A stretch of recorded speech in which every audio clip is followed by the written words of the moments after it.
Yo, what's going on, Dragon Ballers? Welcome back to another video. Today's gonna be more of a fun one. Today we are going over what the community wants to see on the Dragon Ball Super Set 19 or Zenkai Series 2 ban list. Where am I pulling this information from? Well, I ran a giveaway on the channel a couple days ago. You can still enter this giveaway, by the way. Just go here to the channel and go to the community tab. You should see it as one of the more recent posts. I'll be announcing the winner on Friday, so again, you still have some time to enter. If I read your comment on today's video, sorry, it doesn't give you a better chance to win the giveaway or anything like that. But basically, what I had people do for this giveaway is comment down below letting me know what you want to see on the Set 19 ban list. So I figured we'd make some content out of it. Let's see what people really want to have banned. We'll start from the bottom and I'll scroll up. I'll do some skipping around and just see like what pops out as interesting, and we'll just talk about it as a talking point. So the first couple ones you can see: Broly Crown, the color red, Black Poutine. That's one that people haven't talked about in a while. Yeah, Broly Crown, I guess it's a good place to start right off the bat. As for my opinion on it, there's been a lot of people talking about the fact that it might get errata to your opponent requiring having 3 open energy for Broly Crown to resolve. Now let's talk about that one first. That's an interesting errata to the card. It would only make it good against blue theoretically, because only the blue leaders untap 3 like SS3 and Gamma. Then you've got other blue decks just rely on, D-Magics or Senzu Beans to get more energy untapped. So by doing that errata, you would make Broly Crown really only usable against blue. But I think the reality is the card is already only good against blue. It's not great in the red mirror because red decks typically tap out. It's okay against Pan if you're leaving 2 energy open for Topo. But, I mean, you'd probably want to side in other cards in that matchup. If you're really afraid of Topo, you could always play, like, Omen of Awakening or Denial of Hope if you really had to. And, honestly, Broly Crown is not even great against yellow because a good yellow player can play around Broly Crown in its current state to only leave 1 energy open. And with that 1 energy, you can still riposte, you can still Black Kamehameha, you can still Forbidden Power. Obviously, for certain yellow decks, it might be more ideal to keep more than 1 energy open, but yellow can play around it to a degree. But regardless of that fact, yellow is not really a super big force in the meta right now. The meta right now is just blue and red for the most part, and by an overwhelming majority, it's pretty much just red. So if Broly Crown's only good against blue, does it even need to be touched? I don't know. I mean, it is pretty oppressive to look at your opponent's hand and take their best card. So I think it'll probably end up getting banned or possibly errated to a point where it can't be, it can't resolve its auto when it's played by skills. I think that's probably the best errata, just so that you make these red players invest the 1 energy into Broly Crown, because Broly Crown for free is a lot different than Broly Crown for 1, because when they pay that 1 for Broly Crown, energy in a red deck is precious. So if they're using that 1 energy for Crown, that's a lot of aggression they have to pull off from you. So that could be a fair thing in my opinion. So I think it's either getting banned or errated to, not being usable except for being played by skills. Black Poutine, shout out to Novin. This is one of my longtime friends. Poutine, hot take, man. Poutine is not a good card right now. Honestly, it hasn't been a good card for several sets because most decks have had ways to bait its effect out, whether the first thing they play in the turn, they don't care if it gets rested, or the first thing they play has barrier, so it just procs Poutine and Poutine can't tap anything. So Poutine's not very good, and I don't think it's going to be good with the way these new decks are coming out. Like against Sin or Red Gogeta, if they just play something off their Unison and it comes in rest mode, Poutine just is null and void right there. A lot of the yellow decks have barrier. Blue decks typically on their own turn are playing battle cards or hard casting them and then playing battle cards by skills defensively. So yeah, Poutine I think is fine purely because it's just not a great card. In previous formats you could have made the argument, but now I don't think it's worth really touching. So we see a lot of things here. Going for Broly Crown, going for red. Free play Floodgates limit 1. I think that's in reference to the free counterplays like God Sealing, Charismatic, and Prideful Transformation, stuff like that. Although I wouldn't call those Floodgates, so maybe this is like Dormant Potential. That's kind of the only Floodgate you can use for 0 energy, so I guess I'm going to skip over that one because I don't quite get the comment. A lot of stuff talking about red. Ban Majin Buu Unison for blue. Alright, this is one that we should talk about because in the video going into the Set 18 ban list, I talked about this as a pretty big one for getting hit. It ended up not happening. Obviously, there ended up being no ban list for Set 18. Does Buu need a hit in this current format?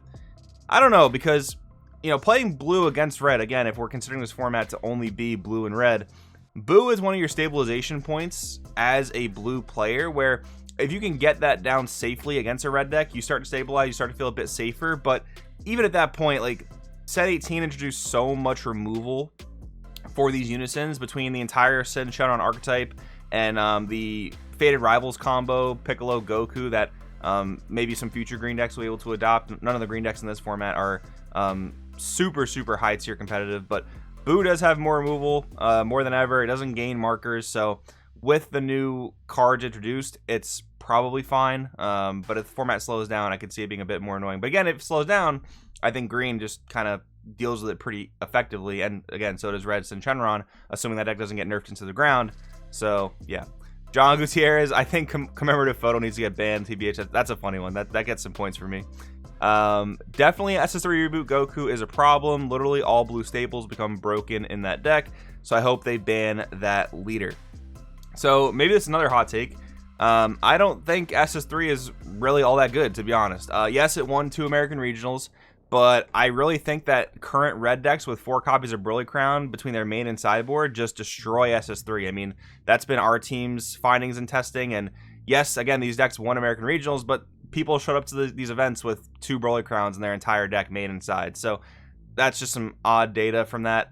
SS3 has always been a deck where when a new set comes around and there are some interesting blue cards, we always go to test SS3. We always go right to that leader because, again, it like this comment says, it does facilitate the best blue cards, like, because it's a really good generic blue leader, seemingly at least.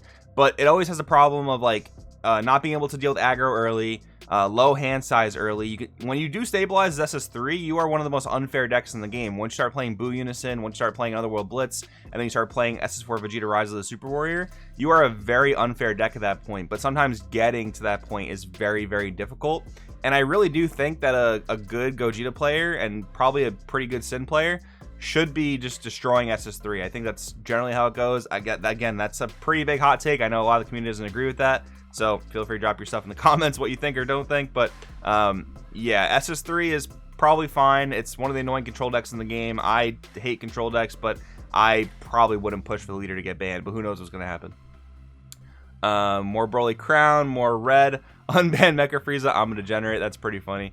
Let's scroll up a little bit. Now here's an interesting comment. Sin Shenron or SS4 Gogeta tired of seeing the same 2 decks stomp every matchup. So this brings up a really interesting point. So going into set 19, if we're all assuming that red is a problem, which I mean with so much representation it probably is, do you hit red as a color or do you hit these 2 decks specifically? So the idea to hit red as a color would be like the Broly Crown hit, right? Where that would impact every single red deck and Gogeta and Sin would remain pretty much unscathed as far as like their pure archetype goes. Or do you hit Sin and Gogeta in directly, and how would you go about doing that? Like, that's a really hard question to answer. Another hit that I've seen a lot of people talk about is the Gogeta Unison, because it's playable in Sin and Gogeta and actually a lot of other red decks like Red Jiren, Red U7 Gohan. It's very good in tons of red decks. Now, you could argue that's like a direct hit to SS4 Gogeta. Sin, I think, is really good without SS4 Gogeta Unison, but I don't think they're going to go about banning any super new cards. I just don't think that's an approach they're going to take, partially for sales reasons and partially just because, again, they're so new. I think they want to leave them alone, but I don't think that means they won't errata new cards. What would they have to go about errating, though? That's another really tough question. So in SS4 Gogeta, you could say they'd errata the 8-drop to maybe offer some more interactability. But honestly, the 8-drop is like not even the most broken part of SS4 Gogeta because that card very seldomly gets played. In blue, it's practically unplayable unless you Broly Crown them and see they don't have a Dirty Burst in hand. In other matchups, you're kind of just winning by pure aggression. I will say the 8-drop is actually pretty important in the Sin matchup because once they give the Omega barrier, that's actually your only effective way of killing the card. So I'm not saying you wouldn't play the 8-drop in Gogeta, but it doesn't seem like that much of a problematic card to where that needs to be errated as weird. Again, this video is probably full of hot takes. That might sound really weird, but that's just my take from testing this format and playing games. So what would you hit about Gogeta directly? Probably the Preparing to Brawl duo. Those guys offer way too much draw power because when you swing with your Awakened Leader or play them off your Unison, whatever, you draw a card for playing them and draw a card for comboing them, and then combine that with your leader swing, you're drawing another card. So you're basically swinging with your leader, taking a -1 by playing the card, but it's just going to go to your Z energy, which is another form of value, and you're going to draw 3 cards. Like, that's just insane. This leader practically says swing, draw 2. Yeah, it effectively becomes swing, draw 2.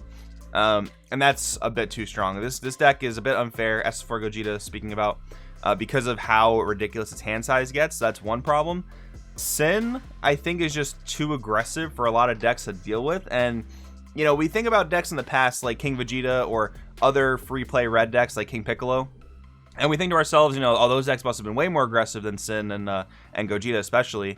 But Sin, even though you do have to pay energy for your battle cards, they offer a lot of value. Like the Nova and the Ice are basically one-drop dual attackers for 15k that are live from turn 2, so that's a lot of pressure. Not to ignore the fact that Sin is so good at killing unisons, so not only are you aggressing your opponent, you don't really have to divert many attacks to unisons, so all those attacks are going straight to the face. And then Dread Destroyer, just like the most insane one-drop in the game, probably. That card's ridiculous. But yeah, once you start slamming Omegas, like, yeah, you can just negate Omega, that's really good. Play more hard negates in your decks, but it just becomes this kind of overwhelming force of aggression.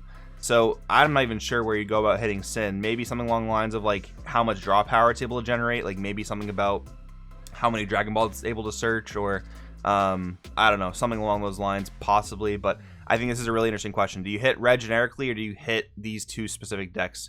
Very, very good question. Shout out to Matt for another interesting one. So he says, I hate Violent Rays. As a Gotenks player, that card always kills. Wouldn't mind seeing it gone. So another interesting point brought up is less about specifically hitting Violent Rays, but more so about how Bandai really hasn't hit any defensive cards like Violent Rays. Like Floodgates don't typically end up being banned. Defensive cards typically don't end up being banned. I guess when you have a game like Dragon Ball that doesn't really have summoning sickness, it's probably safer to keep defensive cards around, even if they are a bit oppressive in certain matchups. Like, yeah, Gotenks, you're dual attacking with 25k battle cards, and that's kind of your game plan. You just want to slam Grim Reaper over and over and over again, and you do kind of lose the Violent Rays, especially since that color doesn't have a reliable counter. But again, like, they just don't have a track record of hitting defensive cards, and I don't really think they should personally, because this game doesn't have summoning sickness. We want players to have the answers to certain strategies, albeit sometimes I guess maybe they're a bit too oppressive depending on the matchup. We have another interesting comment here. I'm not really a ban all the good things kind of guy. I'm more of a buff the bad things, because I know there are those that spent a lot of money on some of these cards. It would suck to see it be worth nothing. I really just want to see other colors, and banning good cards would just make things go back to the way it was, which was just Floodgates. I'm more of an aggro player, so I hated the Floodgate meta, and I like the new aggro meta. Broly Crown might need a look, though, because Gogeta being able to play him for free is a little crazy. So I think there's a lot of good stuff in here. There's an interesting point where he says, let's just bring up other stuff instead of banning the current good stuff. Well, you kind of run into a problem with the card game as a whole in terms of doing this for a few reasons. One of which, it's not like an online game where if there's like a meta in like Teamfight Tactics or Overwatch or something, you can just put out a patch and like fix it. You can't really do that in a card game. And you would think like, oh, just let the next set correct whatever the issue is with the current set.